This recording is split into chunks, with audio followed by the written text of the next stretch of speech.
ማለዳ ቢልጮና መነጽሩ። በድሮ ጊዜ በአንድ አካባቢ የሚኖር ቢልጮ የሚባል ሰው ነበር። እሱም ማንበብና መጻፍ አይችልም። መነጽር ያደረጉ ሰዎች መጽሐፍትንና ወረቀቶችን ሲያነቡ ብዙ ጊዜ ይመለከታል።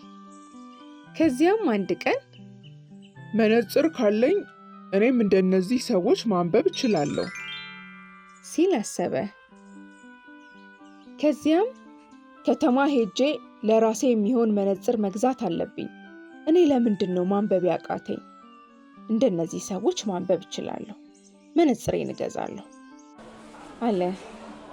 ከዕለታት አንድ ቀንም ወደ ከተማው ሄደና ከተማውም እንደደረሰ የመነጽር ሱቅ ቤት ውስጥ ገባ። ከዚያም ባለሱቅ ለማንበብ መነጽር ስጠኝ አለው። ባለሱቁም የተለያዩ ጥንዶች መነጽሮችን አሳየው። ቢልጮም ሁሉንም መነጽሮች አንድ በአንድ ሞከራቸው። እሱ ግን እስካሁን ምንም ማንበብ አልቻለም። እነዚያ ሁሉ መነጽሮች ለሱ የማይጠቅሙ መሆናቸውን ለሻጩ ነገረውና ከዚያም መጽሐፉን ተመለከተው። እንዴት ማንበብ እንዳለብህ አታውቅም እንዴ? አለው ባለሱቁ ለቢልጮ። ቢልጮም አይ እንደ ሌሎች ማንበብ እንድችል መነጽር መግዛት ፈልጋለሁ። ነገር ግን ከእነዚህ መነጽሮች በአንዱ እንኳን ማንበብ አልቻልኩም። እስኪ የሚሆነኝን ሌላ አሳየኝ። ለምንድን ነው ማንበብ ያልቻልኩት? ባለሱቁም ሳቁን ተቆጣጥሮ የደንበኛውን እውነተኛ ችግር ሲያውቅ ለቢልጮ እንዲህ ሲል ገለጸለት።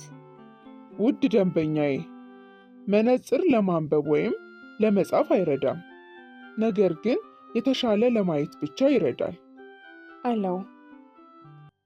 በመጀመሪያ ደረጃ ለማንበብ ወይም ለመጻፍ ትምህርት ቤት ገብተህ መማር አለብህ በማለት አስረዳው። ከዚያም ምክሩን ተቀብሎ ወደ መንደሩ ተመለሰ።